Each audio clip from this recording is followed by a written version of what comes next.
물이 없다 그러면 물을 먹여주시고, 고기가 없다 그러면 메추리를 날려보내서 그 알을, 고기를 다 보내주고, 모든 걸 다 해주셨죠. 자, 가데스 바네아 그 평지에서 하나님의 심판이 뭡니까?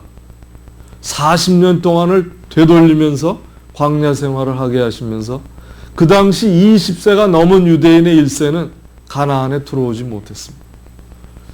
가나안에 들어간 사람들은 광야에서 태어난 2세들이었습니다.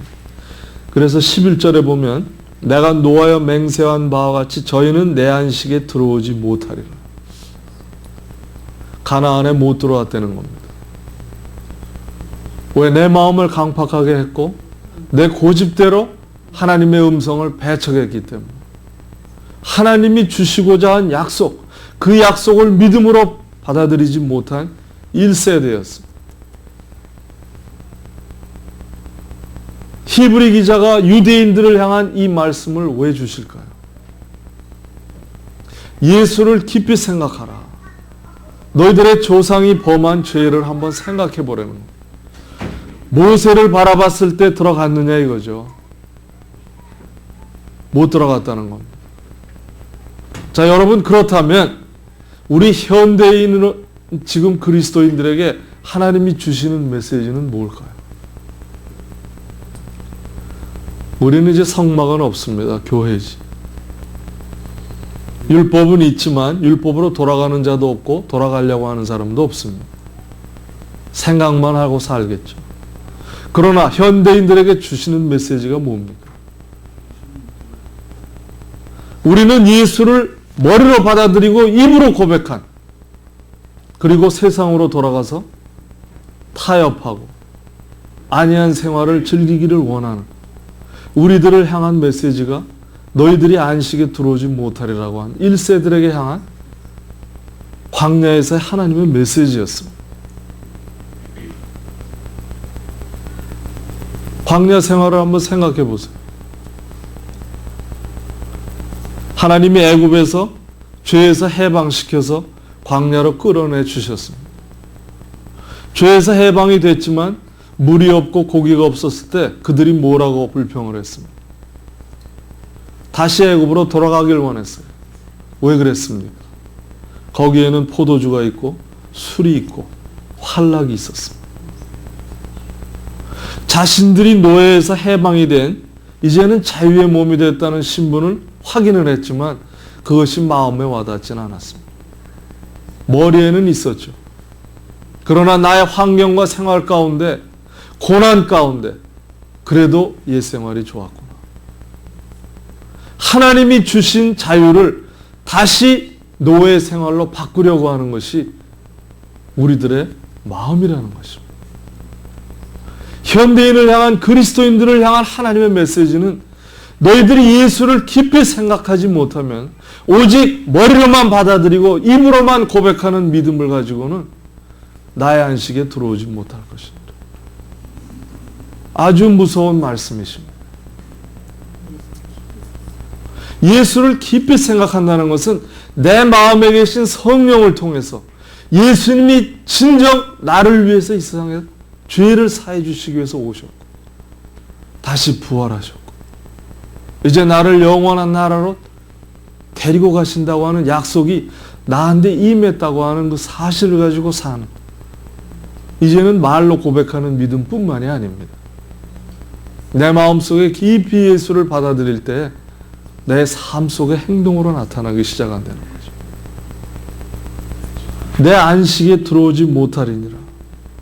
안식이라는 게 영어 그대로 rest입니다. 평안, 쉼을 얻는.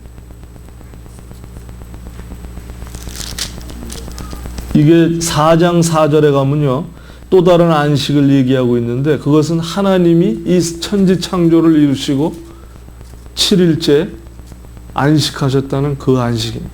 똑같은 안식입니다. 하나님 안에서 안식. 그것은 이미 과거에 이루어졌고 이것은 perfect tense라고 그러나요? 현재 완료. 과거에도 있었고 지금도 이루어지고 있는 예수를 깊이 생각하는 믿음. 말씀에 순종하는 것이 예수를 깊이 생각할 때 그 말씀을 우리의 마음속까지 끌어당기며 내 신앙의 뿌리를 내릴 수 있는 터전을 만들어 준다는 거죠. 히브리서 기자는 왜 모세를 갖다 세웠을까? 모세를 생각할 때 유대인들은 제일 많이 생각하고 모세를 우상화했던 사람들입니다. 인간으로서는 최고의 사람이었습니다. 유대인들이 구약을 몰라도 모세는 누군지 압니다. 제가 어디 다른 나라에 가도 구약도 모르는 이방인들도 자녀들의 이름을 보면 모세가 많아요. 그래서 왜 모세라고 지었냐? 홍해를 가른 사람이라는 거죠. 그런 기적의 뜻을 생각지도 못하면서 모세의 이름을 갖다 쓰는 것이 세상 사람들입니다. 자, 예수를 깊이 그 사람들이 과연 모세를 깊이 생각하고 살까요? 아닙니다. 모세는 그저 떠돌아다니는 하나의 유명한 이름이 되어버린 것이지 그들의 마음속에 남거나 무슨 뜻이 있어서 의미가 있는 삶이 아닌 것입니다. 히브리 기자는 바로 이것을 노리고 유대인들을 향한 메시지를 던지고 있어요. 예수를 깊이 생각해라. 모세를 생각해서는 안식에 들어오지 못한다. 구원이라는 말을 사용하고 있지 않습니다. 그러나 예수를 믿을 때에만이 구원이 있고 영원한 안식에 들어갈 수 있다는 것을 주장하고 있습니다. 자, 마음을 강팍하게 할 때 분별력을 잊어버리고 미혹한 영이 들어오기 때문에 그렇죠. 그리고 12절에 보시면 믿지 아니하는 악심을 품고 살아계신 하나님에게서 떨어질까 염려하나. 마음을 강팍하게 할 때에는 하나님으로부터 떨어져 나간다는 얘기입니다. apostate인가요? 영어에 믿음을 아주 저버리고 떠나가 버리는 그러한 말에 여기서 활용하고 있는데요. 이것이 바로 1세들을 향한 메시지였습니다. 하나님의 음성을 듣고도 불순종한 그 대가로 1세들이 광야에서 죽어갔고 하나님 앞에서도 떠나갔다는 것을 히브리서 기자가 여기서 말씀하고 있어요.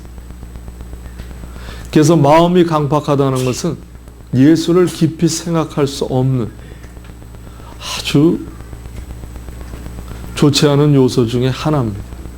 내 고집을 붙들고 있을 때에 우리는 예수를 생각할 수 있는 마음이 생기지 않는다는 거죠.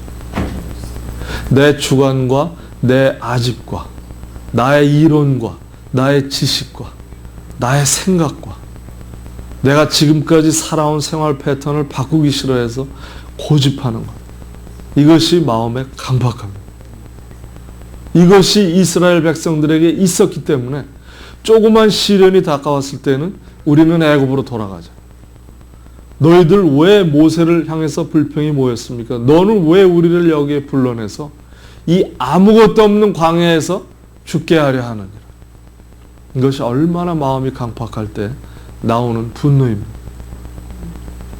이러한 것이 내 마음을 잡고 있을 때에는 미혹한 영이 들어와서 내 판단을 흐리게 하고 결국은 하나님으로부터 내 믿음을 버리고 떠나게 하는 그러한 악조건까지 가게 하는 것이 마음을 강팍해 하는 그것을 히브리서 기자가 여기서 논을 있습니다. 마음이 강팍할 때는 담대함이 나올 수가 없습니다. 갈렙과 여호수아가 정탐을 하고 왔을 때 이스라엘 백성들을 권면했어요. 지금까지 우리의 돌아온 이 역사를 한번 돌아보자. 하나님이 여기까지 애굽을 나와서 홍해를 건너게 하시고 배부르게 굶지 않게 하고 신발이 닳지 않게 하고 옷이 하나라도 헐지 않게 해주시며 여기까지 데리고 왔는데 하나님이 주신 약속을 왜 믿지 못하는 이렇게 권면하지 않았습니다. 근데 그들은 결국 그것을 외면했습니다. 자, 13절에 보면 오직 오늘이라 일컫는 동안에 매일 피차 권면하여 너희 중에 누구든지 죄의 유혹으로부터 강팍게 됨을 면하라. 갈렙과 여호수아 모세는 하나님 편에 서서 이스라엘 백성들을 권면했지만